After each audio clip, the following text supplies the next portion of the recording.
Welcome to B2B IMPACT by BDB. Join me, Matt Smith, CEO of BDB, and Oliver Brewood, BDB's Head of Digital and Technology, as we get together to discuss the myriad of trends, topics, opportunities, and developments in the world of B2B marketing and communications.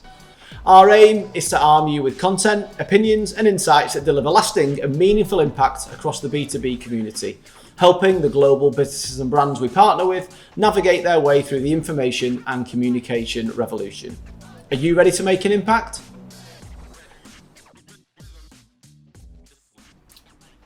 Hi everybody, and welcome back to the B2B Impact podcast.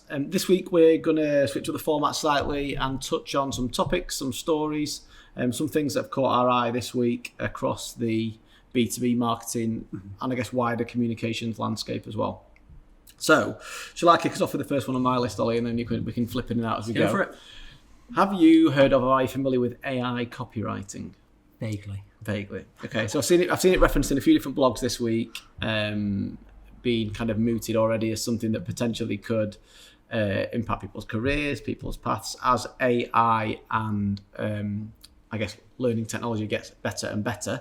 If you're not familiar with them, and these aren't paid advertising links, these are things like Smartcopy. There's one called Jasper that I've played with, where if you are struggling with, I guess, a copywriting block, or maybe you're not a natural writer, you can input quite limited criteria, maybe some keywords, a slight overview of what you want to discuss, and to an extent press go. Mm-hmm.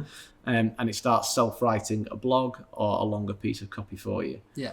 So on simple terms, it sounds attractive. Yeah. Maybe, do you consider yourself a natural writer? Or for me, I'm like selling. No, I hate writing, to be honest. I get stuck trying to write things, and I feel like I'm usually quite happy with what I get out, but it takes me 9 times longer than other people to actually get to that point. Yeah. So it's not something I've been that familiar with, and I think I only saw an example of this the other day. I've not played around with it like you have, so you can give me your kind of results of what you found. But the example I saw is effectively that you put in a topic and kind of a summary for kind of what you wanted to cover, and then off the back of that, it looked like it was spitting out what could be like introduction copy or potentially ad copy, that sort of thing. So like short snippets. It can do it across a variety of different areas, and obviously different platforms and solutions will have different stacks to it. But in the sense of it can write. It says it can write ad copy. It says it can write introductory text, opening paragraphs, but then longer form content as well. I've not tested how long form it goes yet, but I've had blogs of 500 words to 1,000 words on it so far. They need a pass through. They have things like Grammarly built into them for your spelling, punctuation, and grammar. They have different territorial nuances in terms of the languages and the spellings that are used. And it's also got, which I think is quite interesting, which is one of the key things I guess to focus on at the minute, kind of a plagiarism checker, which is something that you can pay a little bit extra for on the platforms. Because I guess ultimately the AI is pulling from existing content that exists on the web already. Mm-hmm. So the more sophisticated ones, the idea is that they're trawling content on the web. So let's just pick on last week's topic, the Metaverse. If you were to type in and want to write something about what is the Metaverse, it will trawl the web for existing content, blogs around that subject, and then rewrite very well, I will say. I'm sure if our copywriters and grammar police got hold of it, they'd probably tear it to shreds. But as a first pass of something, when you're struggling to get your creative juices flowing and craft something, if this, again, similar to what we were saying last week, if this is early stage technology, you can appreciate where the potential of it could go. Yeah, like I said, I've not tried it yet. My suspicion, without having tried it, you've obviously seen more, is that I wouldn't be surprised if it could churn out like an email subject line or like a bit of enticing ad copy that might, based on just what it's seen out there, might be pretty clickable for the audience that are seeing it. I find it harder to believe that it would do a good job of writing something that doesn't come across as... I think that's what's interesting about the... Well, you'd be amazed. I'll say that to start with. I was surprised at how good it was. Not perfect by any stretch, as you say. And I think one of the things I said offline to you earlier was it starts to get a bit repetitive in places where it's obviously pulling from the same articles. So it's not a case of press go and post your blog. But for somebody like me who struggles with just finding the right words, and I procrastinate over it for far too long, similar to what you were saying. Yeah, it's a tool that, with time and with further development, I can see why it would be of value to a lot of people, particularly in the game when you're trying to get volume of content out and trying to craft content quickly which again is most people's problem with content at the minute of how quickly and how much can you actually produce. Yeah, I mean, obviously, wherever we're at now with that sort of technology, it's only going to get better to the point where at some point we won't need the people to write it at all. It'll just be the computer wrote it. But the only flip side of that, I would say, which I assume they would argue is picked up in the AI, but if me and you both used it, Jasper or Smartcopy is the one that I saw in the blog the other day, and we both we want to write about the metaverse. How similar is it going to be? How similar is so I don't know the answer. And you're going to have tone of voice issues then if you want to come across as playful and I want to come across as really authoritative. Which you can set. Okay. So you can tweak tone of voice, you can tweak length. It has tone of voice in terms of whether you want to be authoritative, whether you want to be playful, whether you want to. Joe Rogan's one of the things you can pick on Jasper as an example to kind of adopt that kind of more feisty tone of voice, I guess. So you can tweak it, but I question at the minute the level of difference you'd get across different users, I guess. But I guess it's definitely not putting your spin on it. So if you're obviously a company that's got a particular angle or take on a subject, you want to be adding that into a piece of written content, whereas there's no way that can bring that into it, because it's going to bring, I guess, I would expect the kind of mass market opinion, what else is out there on any given subject. Yes, completely, albeit it says it can machine learn over time. So in the sense of it almost gets to know your tone of voice, or with the edits you make to it, or some of the adaptations you make in post AI, it effectively learns your tone of voice and can get better over time the more you write through it as well. So I guess it's something to have a look into if you've not come across it before. I don't think it's the death of the copywriter. I don't think anybody has anything to fear yet in terms of their future career path, particularly in B2B, where some of the a lot of the copy can be far more technical in nature, I guess, rather than just generic macro trends we're seeing. But it's certainly something interesting. I've enjoyed playing with it this week. Yeah. What have you got on your list, Ollie? Where do you want to take it? So just one subject that I think we always hear about and we always talk to clients about, I suppose, is thought leadership, which I guess really in recent months, I feel like I've heard a little bit of negative backlash against, I guess it's more against the term itself. So when I came across an article the other day that was talking about thought leadership and the origins of thought leadership, I just thought that was quite interesting and a point to bear in mind, if nothing else, if you are hearing any negative backlash against it, or you want kind of reassurance or direction in what you're doing with it. And that is, well, the article is basically saying thought leadership is a synonym for attention. Yeah.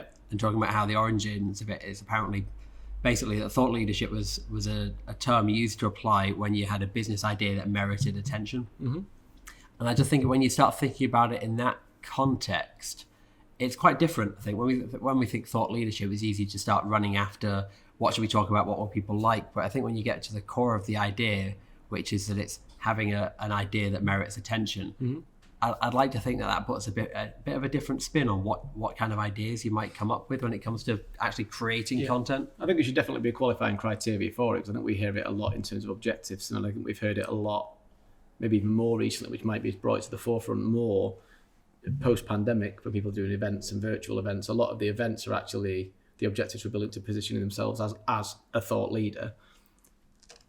That isn't always backed up by the quality of the content and the quality of the consideration that goes into whatever they are presenting. It's similar to when I was looking at doing ad campaigns and things like that in the past. Then you'd often hear like clients sort of say, "Oh yeah, we want people to be clicking this, we want people to visit that," and you have to start thinking about why are you wanting them to do that? They're not going to do it because of the sake of it, or because you asked them to. And the concept we came to there was, what are you offering? What is the offer that you're giving to anybody that sees your ad that makes them want to click? It's not about, I've got a nice product and you should buy it. It's about, what are you offering to them? So whether that is that your product solves a problem for them, or whether it's about a piece of content that solves a knowledge gap that they have at the moment, whatever it might be.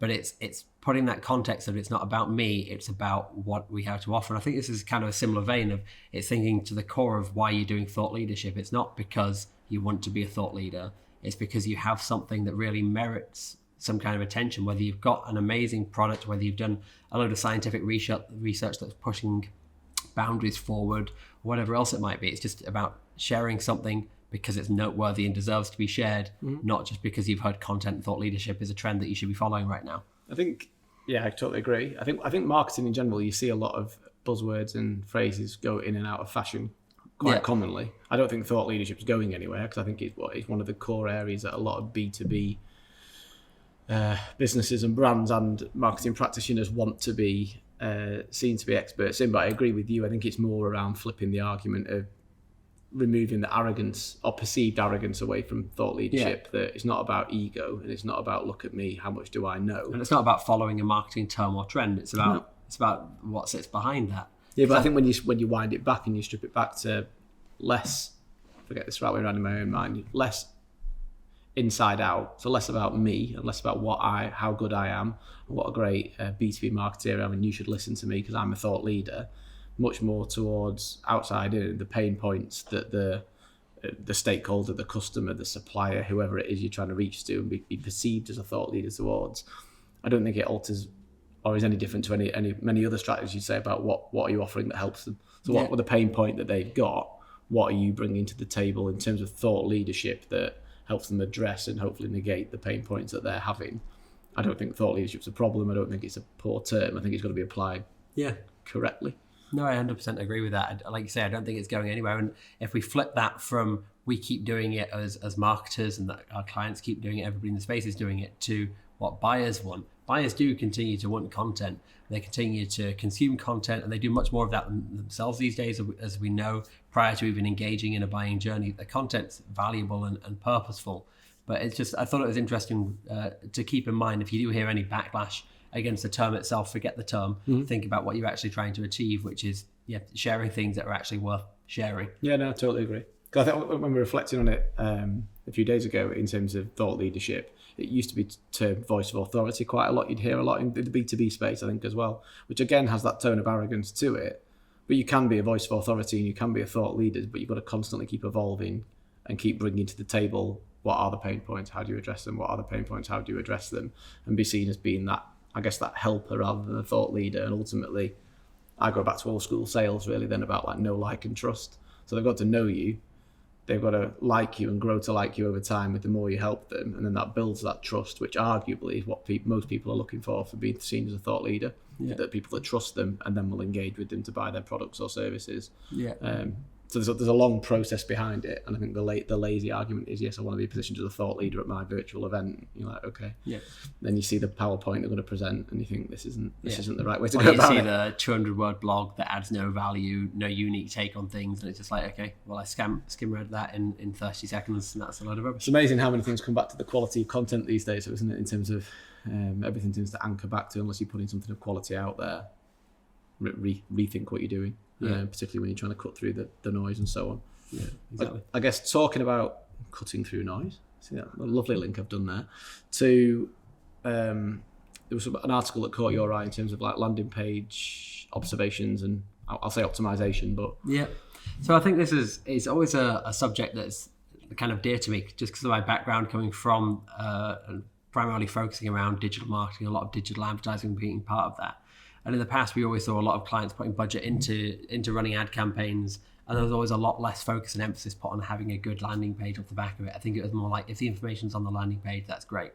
But there's a lot of things that can be done to optimize landing pages, to the point where I think in the past, sort of going back 5 years ago, I think it was quite common for us at least to see clients have a landing page on the website that might have a 1% conversion rate. Okay. Whereas nowadays it's much more typical that we'll have kind of a dedicated landing page that's been created either on their website or their marketing automation platform, or that we've created for them on our platform. And they'll often be converting significantly better. You know, you're sort of talking 10% plus conversion rates for a landing page, which when you start thinking about the ad spend that's going into some of these campaigns, going from 1% to 10% is huge. The equivalent of spending 10 times more ad spend, but the cost is significantly lower. I think that's what made it echo with me, with your commercial hat on and your finance hat on, to an extent of sometimes, particularly in large B2B corporations, I think you can see people throwing more money at the problem. Or, you know, well, would it help if we put more budget into the campaign? I've heard that phrase on numerous occasions over the years. Whereas what you're saying is no, kind of. Yeah, exactly. Well, there's barriers to it in terms of landing page optimization that we often hear from clients, which is like, we want the landing pages on our website for whatever reason. We want to keep them central. These are the templates we've got to work with. Or if we need a new template created, we need to develop that separately, and that's going to take time. And those sort of barriers, I understand them. but they're primarily, they don't have a good reason to exist other than maybe there's a central IT reason that you want to try and keep things together. But all you're really doing is massively inflating the cost and your ability to be agile when it comes to deploying and optimizing landing page templates. Whereas we often work with tools like Instapage, which is a landing page building tool. It means that you can quickly and easily build pages. It's quite drag and drop, but you can obviously still do some quite nice things from a design point of view and roll them out to landing pages. But the great thing about those is that it's much more cost effective to build a page. And when it comes to updating the page a month or 2 months or 3 months into a campaign, you don't need to go and contract a developer to get that all updated. Yeah. That's something that anybody can log in, whether that's somebody that's marketing in-house for a client or whether that's somebody that's kind of working in our team. Somebody can log in that and just make some small tweaks themselves. There's much more flexibility around the optimization of it. But I guess we see it with a lot of our clients, as you said, that they're almost prohibited from using an external software because they've invested so much in a tech stack or an automation suite or a CRM system or whatever it may be that controls their kind of stack.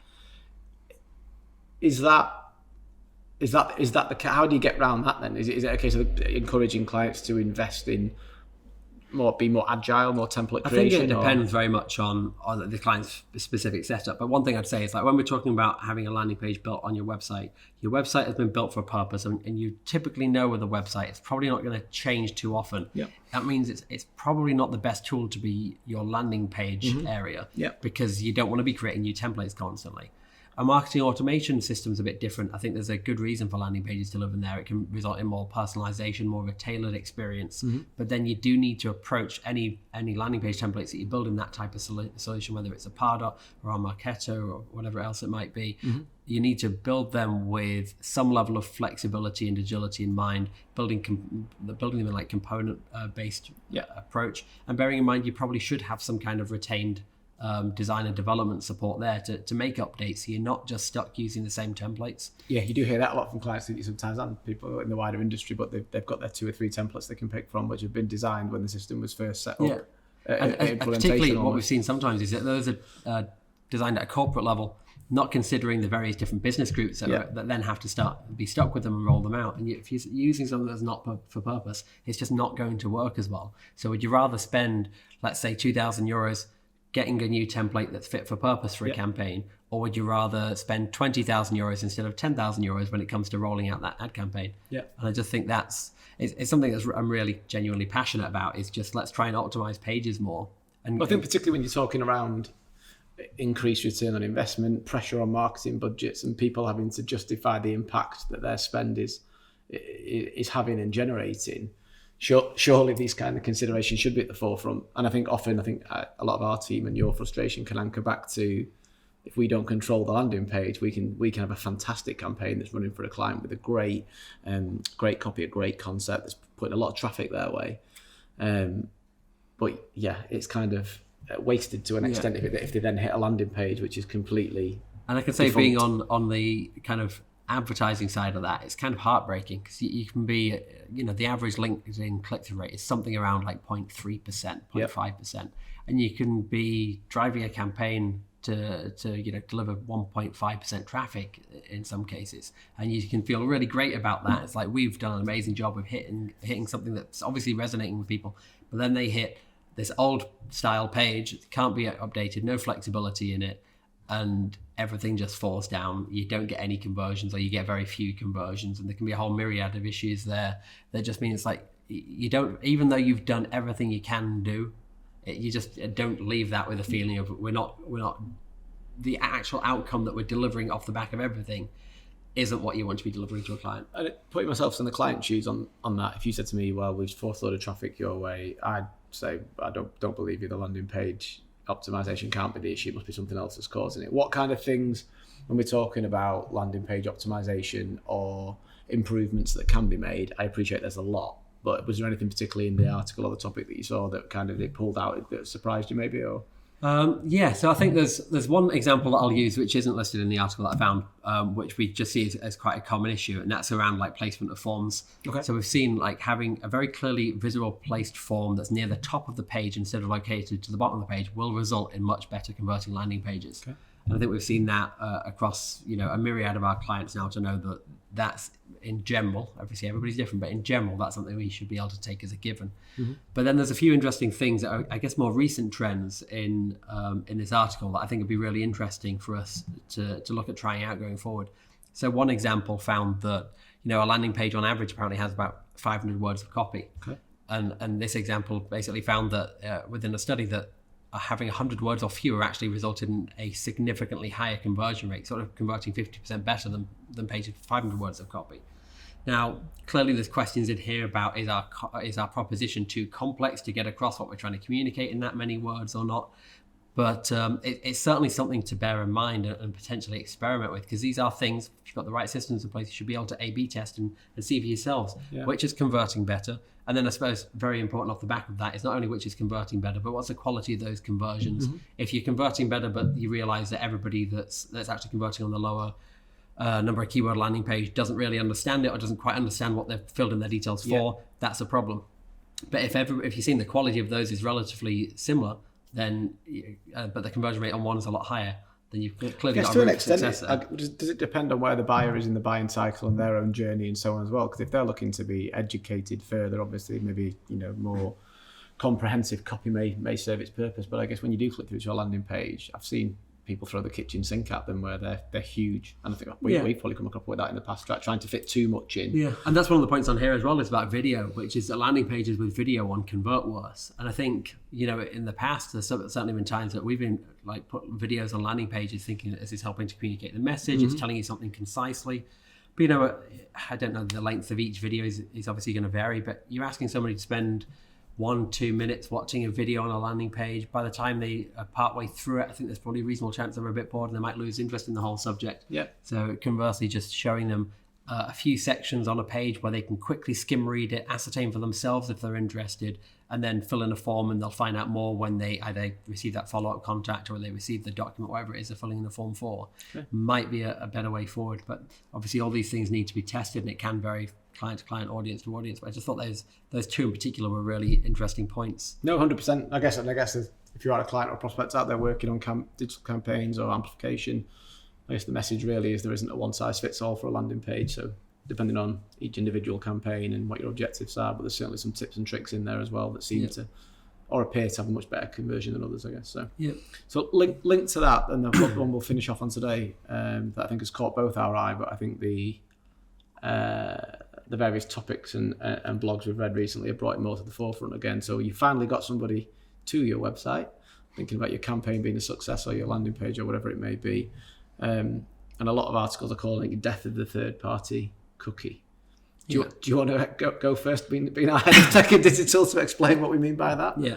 So hopefully everybody listening to this is at least somewhat aware that cookies exist. And you've got, I think, typically first-party cookies and third-party cookies. So first-party cookies are those that are basically owned by you and the site, and third-party cookies are the ones that are gathering data and information for. So to a layman like myself, as I call myself in these situations, the first party cookie is more around, if you go on to Amazon or something like that, it remembers your passwords, it remembers your history, it's got your details in it, all that kind of thing, isn't it? Yeah. The third party cookies are going to be those external providers that might be tracking visitors and data to your website. Yeah. So Google Chrome, obviously one of the biggest browsers globally. I think they own over 50% of the market share globally. But I know from looking at stats for some of our audiences, I think particularly kind of in Europe and in North America, it's often sort of an 80% plus market share browser. I think that's where we're at in the UK the last time I checked anyway. Yeah. So it's a pretty significant move for them to say that they're planning to block third-party cookies. So they were originally supposed to be doing this from 2022, but they've actually delayed it to 2023, which gives marketers more time to prepare. But that has some potentially fairly big ramifications in how personalized adverts are able to be to you. So at the minute, there's obviously things that you can do in terms of, targeting people based on intent, targeting people based on the kind of persona that they have, their demographics, targeting based on websites that they've been to. All of that has the potential to become impossible or largely impossible going forward, with Google Chrome looking to make that move.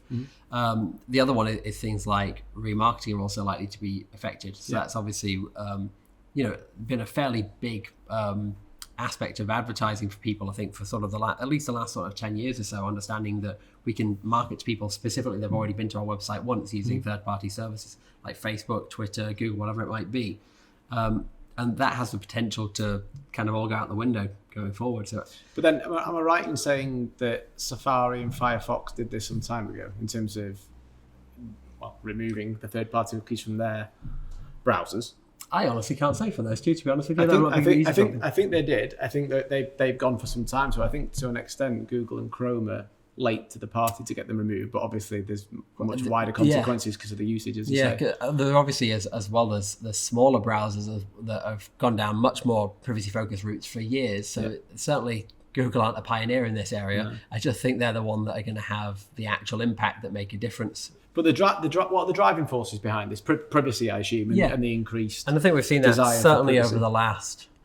Well, obviously, the cookie laws came into place as they stand right now. I think it was in 2011. GDPR came into place. I don't know how long ago now, because it all feels like the pandemic's changed my perception of time. But 2017, 2018, sometime around there. Yeah. So there has been this trend towards privacy, and I think we're seeing more of that. I can't remember if we touched on this in last week's podcast, but that's certainly a big aspect of what could be driving Web 3.0 going forward in terms of that desire for privacy, that desire for corporations. I think corporations like Facebook have got a lot of negative press around the whole Cambridge Analytica scandal that mean that there is this drive for privacy, and people don't really want to be tracked, and they don't want to be targeted, and they don't want their tailored advertising to be able to reach them. Yeah.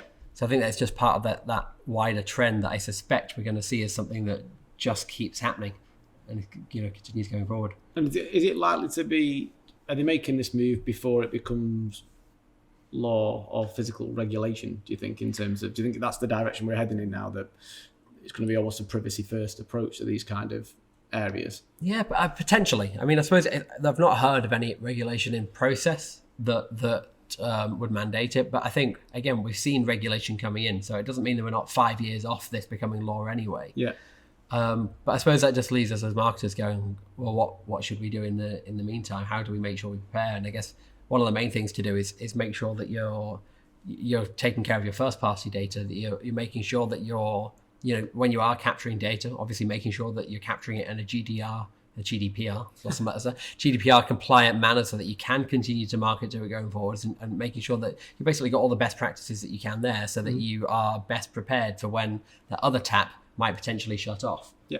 I think we saw a lot of people being very proactive when GDPR hit anyway. So in terms of dumping all old data, so that mindset is certainly already embedded with some companies. But I assume you're going to see, let's say Google, Safari, Firefox, I have no idea what percentage they make up, but let's say the bulk of browser kind of traffic these days. Is this an opportunity for other people within the tech stack? Because I assume other people will have similar technology that can layer on top of them just because Google aren't doing it. Is there going to be other providers or other software stacks that maybe will fill the shoes? There's obviously time will tell what comes in, but I know what Google are effectively not wanting to eliminate this type of activity entirely, but they want to make it so that you're not necessarily targeting an individual, but you're more targeting groups that individuals are part of. Yeah. So there's that aspect. There's obviously platforms like LinkedIn which aren't dependent on having cookies tracked to be able to advertise to people, because people have effectively given all their details away when they sign up for it. They basically filled their CV out online. So from that point of view, those channels will continue to exist, and new channels are obviously evolving all the time, where people are giving their data to the platforms to be able to advertise within platforms. So whatever data you give to TikTok will be available to advertise to within TikTok. Okay. I think it's more just that wider marketing landscape that's getting more of a shake-up. So the wider display advertising ecosystem, where it's not dependent on LinkedIn's data or so on to actually run your campaigns. So I guess so watch this space again as it develops over the next 12, 18 months really, as we move towards the death of the third-party cookie by Google. Yeah, and don't be surprised if there's more and more things like this that happen over the coming years. So it's worth keeping an eye out for it and preparing as much as you can early. Well, I think hopefully that should be the idea of these kind of topics in terms of the B2B impact. So these kind of episodes, we're looking to round up news, articles, trends and topics that we think are of relevance to you and your wider audiences. So we'll continue with this in the future weeks, but thanks for joining us, and we'll see you next week on the B2B Impact. Thanks.